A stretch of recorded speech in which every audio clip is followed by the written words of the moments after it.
하나님의 말씀 이사야서 16장 1절부터 8절입니다.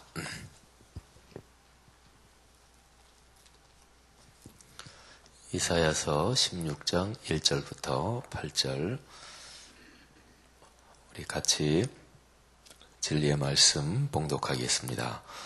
너희는 이 땅 통치자들에게 어린 양들을 들이되 셀라에서부터 광야를 지나 딸 시온산으로 보낼지니라. 모압의 딸들은 아르논 나루에서 떠다니는 새 같고 보금자리에서 흩어진 새 새끼 같을 것이라.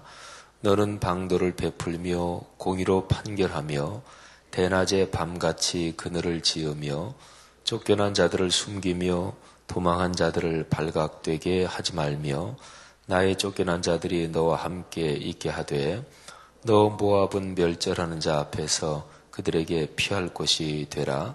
대저 토색하는 자가 많았고 멸절하는 자가 그쳤고 압제하는 자가 이 땅에서 멸절하였으며 다윗의 장막에 인자함으로 왕위가 굳게 설 것이요 그 위에 앉을 자는 충실함으로 판결하며 정의를 구하며 공의를 신속히 행하리라. 우리가 모압의 교만을 들었나니 심히 교만하도다. 그가 거만하며 교만하며 분노함도 들었거니와 그의 자랑이 헛되도다. 그러므로 모압이 모압을 위하여 통곡하되 다 통곡하며 길 하레셋 건포도 떡을 위하여 그들이 슬퍼하며 심히 근심하리니 이는 헤스본의 밭과 신마의 포도나무가 말랐음이라.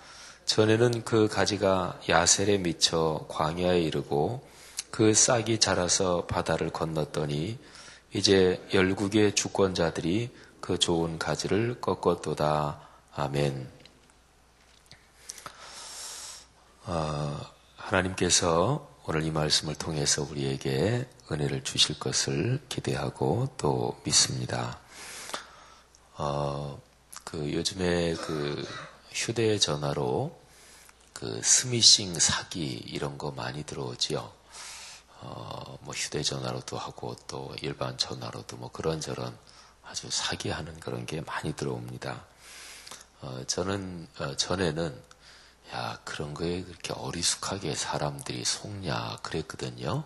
근데 제가 완전히 속아 넘어간 적은 없고, 근데 한 2년 전인가 무슨 전화를 한번 받았는데 제가 당황을 하고, 근데 나중에 이제 전화를 받을 때도 몰랐고, 그렇게 됐나? 아유, 큰일 났네. 이게 왜 이러지? 이렇게 하고 전화를 받았는데 끊고 나서 가만히 생각해 보니까 그게 사기 전화더라고요. 다행히 넘어가지는 않았어요. 그 일이 한번 있고 나서 이거는 누구라도 이게 당황하고 넘어갈 수밖에 없겠다. 이런 거죠. 그래서 휴대전화 이쪽으로 오는 거는 모르는 거는 아예 누르질 마세요. 그게 제일 좋습니다. 저도 그렇게 합니다. 모르는 거는 아예 누르질 않습니다. 누르질 않고 그리고 다 그런 건 아닌데 제 전화에 메모리가 안 된 거는 저는 거의 받지 않습니다. 그건 완벽하게 다 그러진 않는데, 근데 특별히 요즘은 전부 다들 거의 휴대전화로 다 걸잖아요. 근데 휴대전화 말고 그냥 02하고 또 지역번호 이렇게 해서 그냥 이 설치되어 있는 전화 글로 오는 거는 거의 안 받고요. 또 1588 이런 전화 있잖아요. 안내용 그런 전화, 그런 그거는 거의 안 받습니다.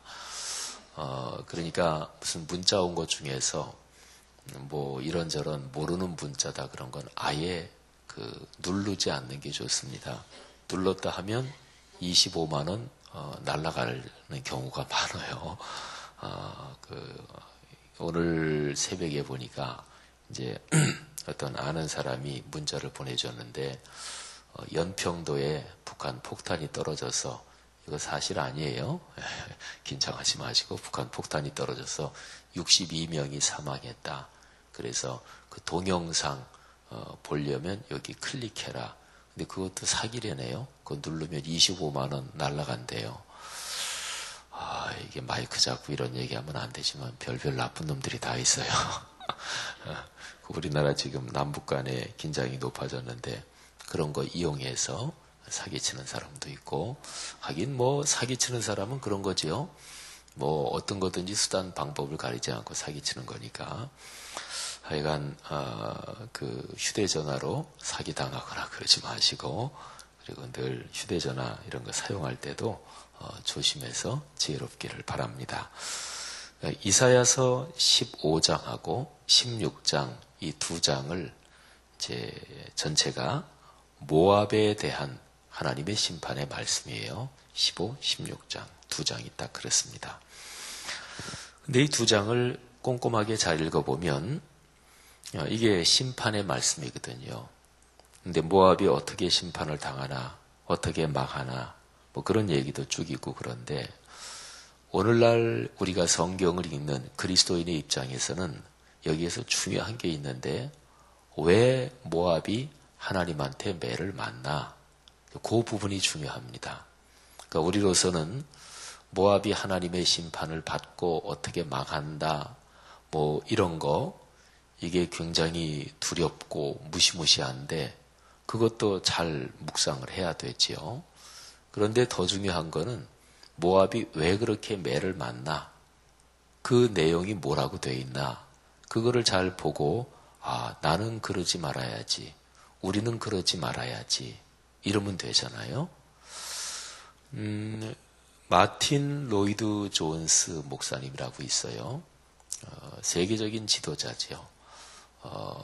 청교도의 오늘날 20세기의 청교도 신앙 그러면 우리 기독교 역사에서 가장 찬란하기도 하고 철저하게 주님을 따랐던 이제 그런 분들입니다.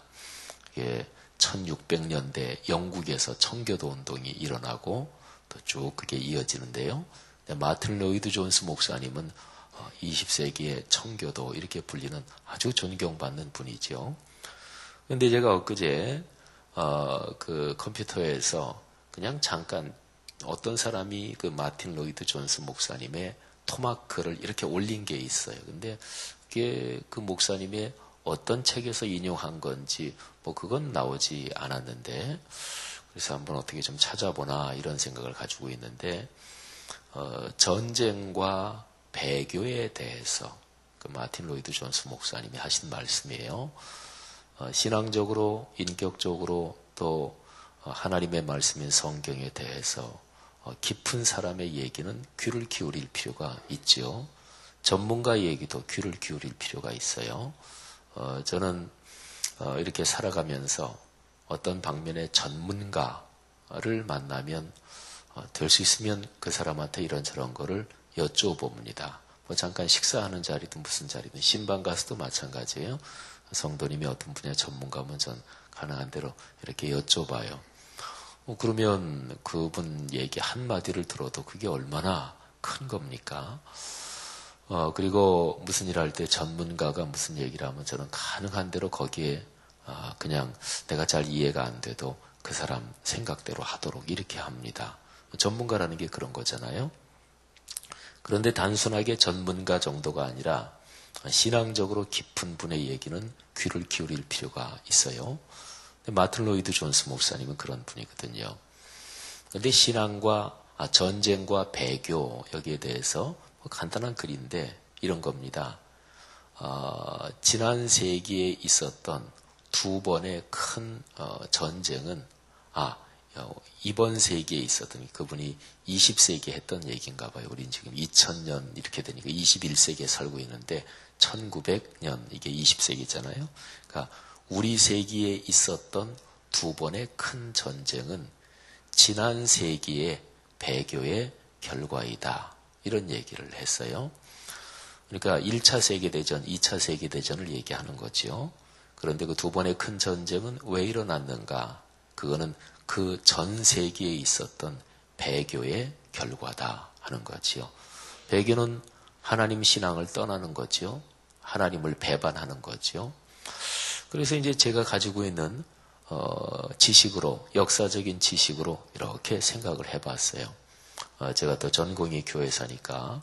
근데 19세기, 그걸 이렇게 머릿속에 떠올려 봤어요. 19세기에 내가 가지고 있는 교회사적인 지식으로 어떤 그림이 떠오르나. 근데 19세기 하면은 연도로는 1800년대거든요. 근데 1800년대는 미국이 세계 역사의 중심으로 도약한 그 해입니다. 그 세기예요. 100년 내 동안. 그리고 1800년대 그러면 에디슨을 이렇게 머리에 떠올리면 1800년대를 이렇게 머릿속에 그림 그리기가 아주 좋습니다. 에디슨이 대단한 발명가잖아요. 1800년대는 수많은 물건들이 발명되고 미국에서 서부가 개척되고 하면서 미국이 세계 최강국으로 이렇게 부상하는 때고, 근데 그때에 기독교 부흥운동도 있었어요. 무디 목사님, 유명한 드와이트 무디 목사님의 부흥운동도 있었고, 근데 이제 마틴 로이드 존스 목사님이 그 역사적으로 어떤 거를 이렇게 가지고 그런 얘기를 한 거겠죠. 근데 대개 인간 삶에서 경제 수준이 높아지면 그러면 신앙적으로 느슨해지는, 그거는 어느 정도는 일반적인 공식이기도 합니다. 그래서 1800년대에 어쨌든 그 마틴 로이드 존스 목사님은 기독교인들이 많이 신앙을 떠났고 뭐 이렇게 판단하고 계시는구나, 이런 생각을 했습니다. 영국 쪽이나 이런 쪽, 유럽 쪽에서 그런 현상이 있었을 가능성이 많이 있습니다. 그래서 1800년대 그때 흐름이 어떻게 되나 그런 걸 좀 들여다봐야 되겠다, 이렇게 생각을 했어요. 구체적으로 인간 역사 가운데 하나님께서 실제적으로 개입하시는가, 이제 그렇다고 믿는 게 우리 그리스도인들이잖아요. 그러면 하나님은 세계적인 전쟁이나 또는 어떤 자연현상, 기후변화를 통한 어떤 무서운 어떤 사건이든 뭐 이런 거는 다 궁극적으로 보면 하나님이 섭리하시는 도구다, 이게 성경의 얘기고 또 그렇게 믿는 사람들이 그리스도인들인데, 그런데 오늘날 우리 사회를 보면서도 그런 묵상을 이렇게 해야 되는 건데, 바로 여기 성경 이사야서 15장 16장에 모압이 이제 망하는 장면, 그거는 앞으로 그렇게 될 거다, 그 예언이에요. 근데 왜 그렇게 되느냐, 이유가 뭐냐. 그러니까 마틴 로이드 존스 목사님은 20세기에 1차 세계대전, 2차 세계대전을 하나님을 믿는 사람들이 신앙을 떠난 배교의 결과다, 아무리 생각해봐도 그런 것 같다, 이렇게 얘기했는데, 그러면 여기에 모압이란 나라가 망하는 거는 그건 왜 그러냐, 이게 중요하잖아요. 휴대전화 이런 거를 이렇게 볼 때 요즘은 아까 얘기한 것처럼 사기가 많으니까 꼼꼼하게 들여다봐야 되잖아요. 얼마 전에는 또 누가 친하게 아는 사람이 문자를 보내줘서 영어로 이러이런 단어가 뜨는 거, 그거는 사기다, 그거 오는 문자 열지 말아라, 뭐 이런 것도 했어요. 그래서 제가 한 며칠 동안은 그거를 머릿속에 이렇게 기억하고 있었어요. 사기당하지 않으려면 이거 잘 기억해야 될 게 있잖아요. 근데 거꾸로 하나님의 축복을 받으려면, 그러면 하나님의 말씀에서 거기하고 연관된 거는 꼭 잘 들여다봐야 되잖아요. 자, 15장 16장에서 모압이 왜 하나님한테 매를 맞느냐, 뭐 2장이니까 길지도 않아요. 또 15장은 한 9절인가 그거까지밖에 없고, 근데 꼼꼼하게 들여다보면 16장 오늘 봉독한 말씀 6절에 모압이 매 맞는 이유가 나옵니다. 6절에 보면 우리가 모압의 교만을 들었나니 심히 교만하도다. 그가 거만하며 교만하며 분노함도 들었거니와 그의 자랑이 헛되도다. 바로 이 6절입니다. 그러니까 이사야서 16장 6절. 이게 모압이 망하는 이유가 되는 거죠. 한마디로 말하면 교만입니다. 그런데 모압이 교만한 게 뭐 사람이 살면서 어떻게 교만할 수도 있겠는데, 또 무의식적으로 어떻게 나도 모르게 교만을 떨고 뭐 그럴 수도 있겠는데, 근데 모압의 교만은 그런 게 아니고, 또 하나님이 뭐 그냥 한두 번 어떻게 교만했다, 근데 그런 것 때문에 한 나라를 완전히 망하게 하고 뭐 하나님이 그런 분이시겠어요? 근데 모압의 교만은 여기 있는 것처럼 6절에 있는 것처럼 심히 교만합니다. 아주 심하게 계속 그렇게 교만하고, 그래서 모압이 교만한 게 거만하고 교만하여 분노함도 들었거니와 그의 자랑이 헛되도다. 그러니까 교만이 아주 극에 달하고 교만이 아주 계속 그렇고 의식적으로 그렇고, 그래서 두 가지 현상이 나타난대요. 첫째는 분노한대요. 그러니까 사람이 교만해지면 자기 자신을 자랑하게 되고 자기 자신이 아주 대단하다 이러는데 다른 사람이 그거를 인정 안 해주면 화를 냅니다. 이게 이제 분노지요. 그 다음에 자랑을 하게 됩니다. 자꾸만 이렇게 저렇게 자랑을 하게 되는 거지요. 그러니까 분노, 모압이 분노하는 거, 그런 걸 들었다. 여기 들었거니와 그랬는데 말하자면 한두 번이 아니라 계속 그래서 그런 소문이 퍼지고 이랬다는 얘기죠. 아유, 저 사람 신경질 내고 화내고 저 사람 뭐는 건드리지 말아야 돼. 그러면 거기에 대해서 말하자면 이 숨은 교만이 있고 또는 거기에 대해서 자기 자신의 어떤 강한 그런 자존감이 거기 그 자존심이 걸려 있는 거지요. 그래서 모압의 교만은 아주 심했습니다. 이게 바로 하나님이 모압을 매를 때리시는 그런 이유입니다. 그런데요, 모압이 망할 그날, 이제 그때가 되면 모압이 통곡을 합니다.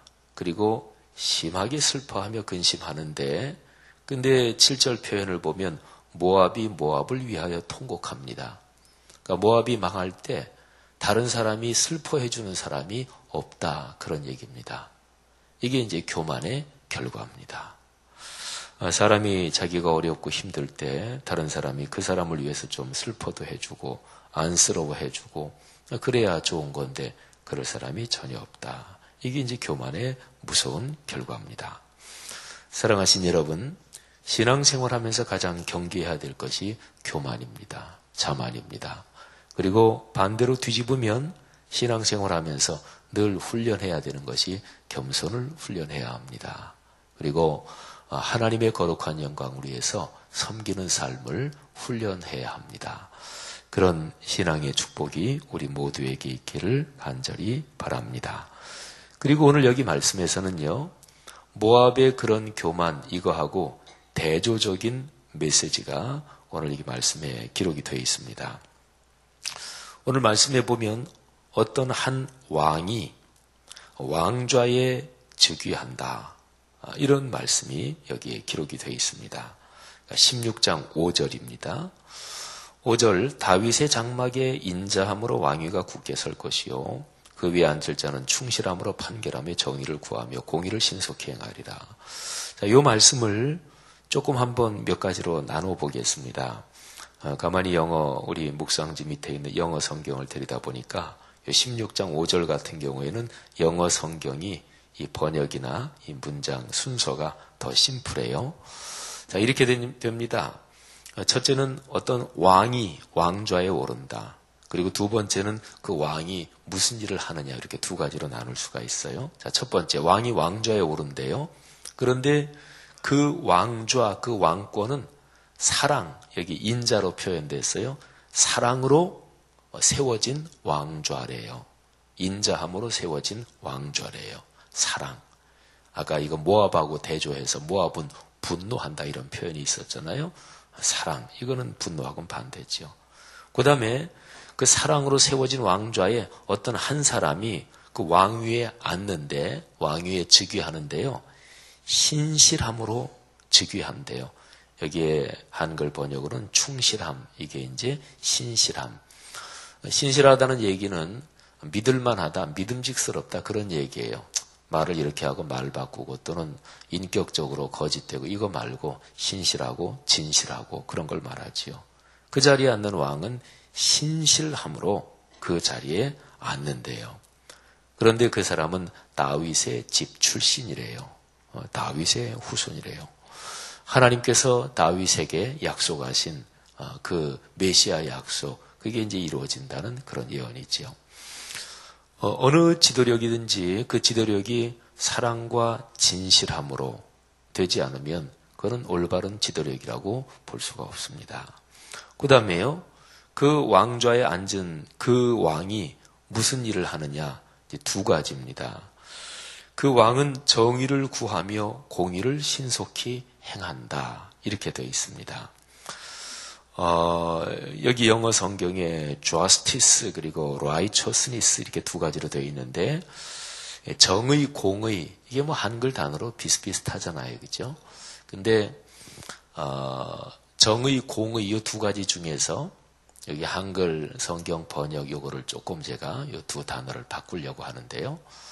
공의 그러면 공적으로 의로운 것을 실행하고 집행하는 것을 말합니다. 여기 영어 성경에는 justice 하면 사법적인 재판하고 판결하고 고소하고 변호하고 이런 모든 사법적인 그런 것을 말하지요. 그러니까 공의할 때는 그게 실제적인 어떤 의가 있어요. 하나님의 의, 어떤 본질적인 의가 이게 의롭다, 이게 맞다. 근데 그게 인간 사회에서 어떤 국가에서 실제로 집행되는 거, 그거의 대표적인 게 뭐냐면 사법적인 제도입니다. 그러니까 판사, 검사, 변호사 이런 그 사회 직종을 중심으로 한 사법 정의 이게 핵심이에요.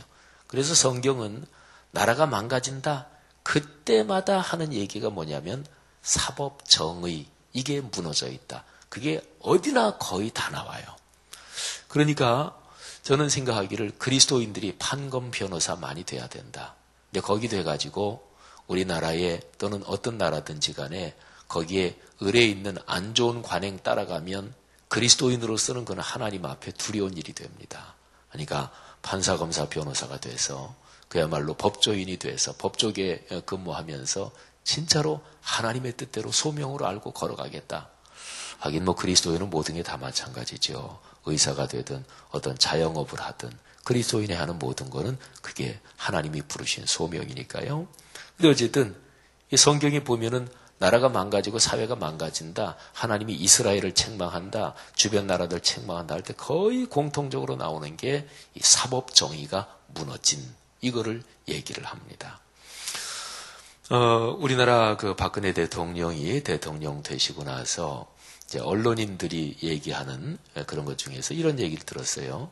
현재 우리나라에 그 재벌 그리고 검찰 또 이런 그 말하자면 이 재벌 이 경제적인 굉장히 실권을 쥐고 있는 이런 쪽하고 그리고 사법적인 이런 데가 꽉 짜여져 있는 이 트러스트 이거를 깨는 게 이게 점점 이게 강해지고 있다는 거예요. 우리나라 사회에서 어느 정도 이상으로 강해지면 그게 이제 나라의 발전에 커다란 피해가 되는 거죠.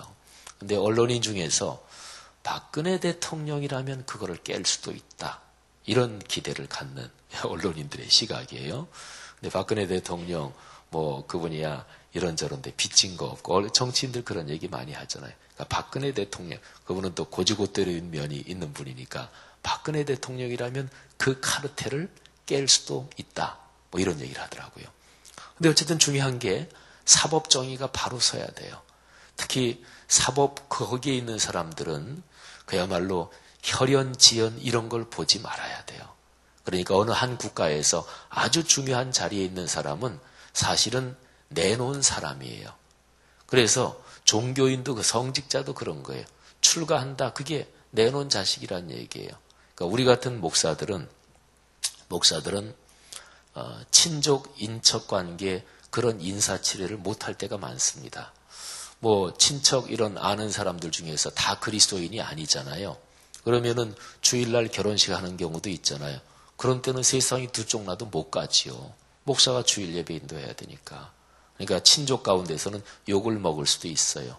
그래도 할 수 없어요.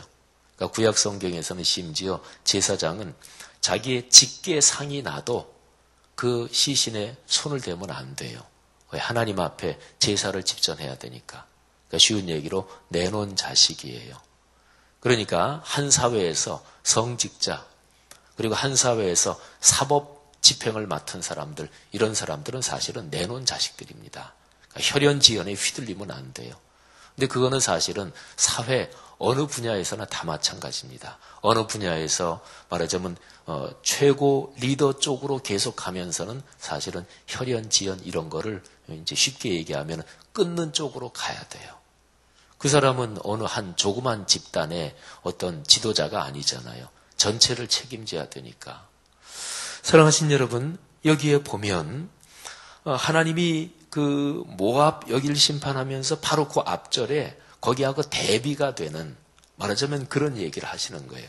그러니까 그 왕위에 앉을 지도자는 공의를 집행을 하는데, 그런데 그 공의를 집행하는데 그거를 아주 열심히 추구한대요.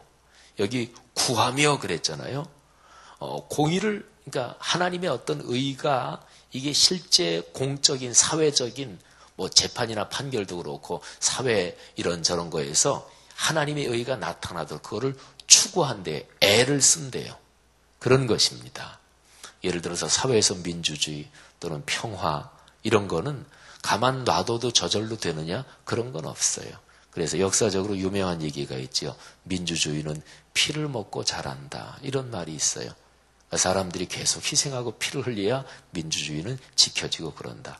인간의 욕심은 누구나 다 똑같아요. 내가 돈 더 많이 가지면 좋겠고, 내 자식도 잘 되면 좋겠고, 나랑 가까운 사람은 잘못해도 그 사람은 처벌 안 받으면 좋겠고, 이게 다 인간의 이기적인 욕심, 죄의 뿌리거든요. 그러니까 공적인 의가 쓰려면 그건 계속해서 애를 써야 돼요. 그 왕은 그런데요. 공의가 집행되기 위해서 막 애를 쓴대요. 그 다음에 두 번째, 그 왕은 정의, 그러니까 공의가 실제로 하나님의 의가 집행되는 거라면 정의는 어떤 기본적으로 있는 본질적인 그 의, 그거를 말한다고 보시면 되는데 그 정의를 신속히 행한대요. 여러분, 저는 이 말씀을 어제 가만히 좀 오래 묵상하면서 하나님의 어떤 의, 말씀을 묵상할 때나 이럴 때 이게 하나님의 뜻이다 이렇게 깨닫잖아요. 그러면 깨달으면 신속히 행하는 게 좋습니다. 근데 왜 그러냐면 하나님의 의를 다 깨닫고 나서 그걸 이렇게 생각한단 말이에요. 그럴까? 어떨까? 근데 이렇게 생각하는 하나님의 말씀을 듣고 빨리 마음에 결단하지 못하고 빨리 이거를 행하지 못할 때 조금 시간을 두잖아요. 느리잖아요. 그러면 그 시간 동안에 자기 합리화하고 자기 정당화하고 그러는 경우가 많겠구나. 이런 깨달음이 들었어요. 하나님의 말씀이 딱 기준이 있는데 그 기준에 비춰볼 때 실제 내 생활은 조금 다르잖아요. 그런데 쉬운 얘기로 말씀을 딱 들을 때 내 생활이 다를 때 내 생활을 딱 접고 주님 말씀에 순종합니다. 딱 빨리 이렇게 마음을 결단하면 좋은데 이게 내가 잘못했다는 거 인정하는 게 이게 사실은 쉽지 않잖아요. 그러니까 하나님 말씀은 이만큼 기준을 가지고 하나님의 정의, 하나님의 의가 이렇게 딱 들리는데 내 생활은 이 밑에 있단 말이에요. 근데 여기에 딱 그냥 내 거를 접고 죄송합니다. 잘못했습니다. 죄 지었습니다. 용서해. 이렇게 하면 좋은데 안 그러고 가만히 하면서 밀고 땡기게 하면서 그래도 상황이 그래서 어쩔 수 없었고 뭐 이러면서 자기 정당화를 하는 거죠. 여기에서 제가 교회 역사에서 신앙의 선배들에게 가장 칭송을 받았던 한 가지 덕목을 떠올렸어요. 그게 영적 단순성이라는 표현입니다. 영적으로 단순해야 돼요. 영적으로 머리 굴리면 안 돼요. 영적으로 자기 정당화하고 자기 합리화시키면 그러면 절대로 하나님의 말씀이 내 삶에서 흐르지 않습니다. 사랑하신 여러분, 오늘 여기 말씀에서 어떤 한 왕, 그는 예수 그리스도를 이제 예언하고 상징하는 건데요. 예수 그리스도 그분의 통치, 또 그분의 뜻은 무엇인가? 그분의 뜻은 하나님의 정의, 거기에 대해서 빠르게 마음으로 결단하고 순종하는 것이고 또 그거를 실제 생활에서 또는 사회 현장에서 이루어질 때 애를 쓰는 것입니다. 그 반대는 무엇인가요? 그거는 교만이 계속돼서 그래서 분노하고 자랑하고 그래서 자기 때문에 다른 사람이 같이 망하게 되고 이런 상황이죠. 사랑하신 여러분, 오늘 이 말씀을 묵상하면서 한 사회가 또는 우리가 사는 모든 삶의 영역이 어떻게 아름다워지는가 하는 것을 다시 한번 깨닫습니다. 하나님께서 우리 모두의 삶에 하나님의 공의에 마음으로 순종하며 또 그게 내 삶을 통해서 늘 주변에 널리 퍼지게 되는 그런 간구가 우리에게 있기를 바랍니다. 우리 한국 사회 전체에서 그리스도인들을 중심으로 교만을 경계하고 겸허하게 하나님의 거룩한 뜻에 순종하는 일이 있기를 바랍니다. 예수를 안 믿는 사람들은 성경 말씀을 믿는 건 아니겠지만 그런 경우에는 일반 양심을 얘기하면 되지요. 하나님, 이 땅에 하나님을 경외하게 하옵소서. 기도하겠습니다. 하나님 아버지 은혜를 감사합니다. 오늘 들은 말씀 다시 한번 또 우리의 마음에 끌어안습니다. 하나님께서 오늘 우리가 사는 이 시대 환경 상황을 아시오니 하나님께서 거룩한 성령으로 그리스도인과 교회에 깊은 깨달음을 주시고 그리고 이 사회 전체에 그리스도인과 교회를 통해서 하나님의 선하신 뜻이 흐르도록 축복해 주옵소서. 살아가면서 교만을 경계하고 하나님의 거룩한 뜻, 공의 또 정의 그 앞에서 겸허하게 최선을 다해 섬기며 걸어가는 그래서 하나님의 사람들, 하나님의 거룩한 도구 그리고 하나님의 동역자들답게 인생길 걷게 하옵소서. 축복합니다. 감사합니다. 날씨가 많이 변덕스럽습니다. 우리 성도님들 감기 걸리지 않도록 건강관리에 지혜를 주시기를 기도합니다. 예수 그리스도 이름으로 축복하며 기도 올립니다. 아멘.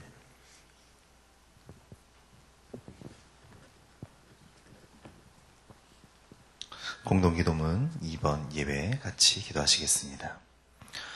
우리 예배를 받기에 홀로 합당하신 주님, 우리 공동체가 주님을 예배할 때마다 우리의 경배를 받으시고 하나님의 임재와 현존으로 응답하옵소서. 이 공동체에서 드리는 모든 예배를 축복하시고 예배하는 모든 성도가 성령으로 가득해져 그 거룩한 기운이 넘쳐 흐르게 하옵소서. 하나님이 찾으시는 예배자들이 이 공동체 안에서 훈련되어 일어나게 하옵소서. 모여서 우러르는 예배의 감동이 흩어져 섬기고 나누는 삶의 아름다움으로 이어지게 하옵소서. 아멘. 주기도문 하시겠습니다. 하늘에 계신 우리 아버지, 아버지의 이름을 거룩하게 하시며 아버지의 나라가 오게 하시며 아버지의 뜻이 하늘에서와 같이 땅에서도 이루어지게 하소서. 오늘 우리에게 일용할 양식을 주시고 우리가 우리에게 잘못한 사람을 용서하여 준 것 같이 우리 죄를 용서하여 주시고 우리를 시험에 빠지지 않게 하시고 악에서 구하소서. 나라와 권능과 영광이 영원히 아버지의 것입니다. 아멘. 지금 들은 말씀이 내 삶으로 이어지게 하옵소서. 구역 예배와 기도회를 통해 구역이 살아나고 새 가족이 잘 정착하게 하소서. 대신방으로 가정과 구역의 믿음이 성장하게 하소서. 2013 전교인 꿈송 페스티벌 교구별 개인별 암송자가 더욱 많아지게 하소서. 전교인 전도 대상자 봉헌의 전도의 열정을 더하소서. 3교구 예배 초청주일 행사에 VIP들이 많이 초청되게 하소서. 원로 목사님 미주 집회 사역을 위해서 다 같이 기도하시고 가져 나오신 기도 제목 아래신 후에 삶의 자리로 나아가겠습니다. 은혜와 사랑의 아버지 하나님 감사합니다. 오늘도 주님께서 주시는 말씀을 들으며 우리의 삶을 다시 한번 되짚는 겁니다. 우리의 기준이 내 생각이 아니라 주님께서 주시는 말씀의 기준이 것을 압니다. 하나님 오늘도 모함이 멸망하는 하나님 그러한 이유를 들으며 우리의 삶이 하나님 교만으로부터 벗어날 수 있는 하나님 그런 모습이 되도록 주님 도와주시옵소서. 어느 한순간 교만이 찾아와 넘어뜨리기 쉬운 우리의 모습이 있습니다. 하지만 날마다 말씀 묵상하는 귀한 주님의 백성들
주시옵소서.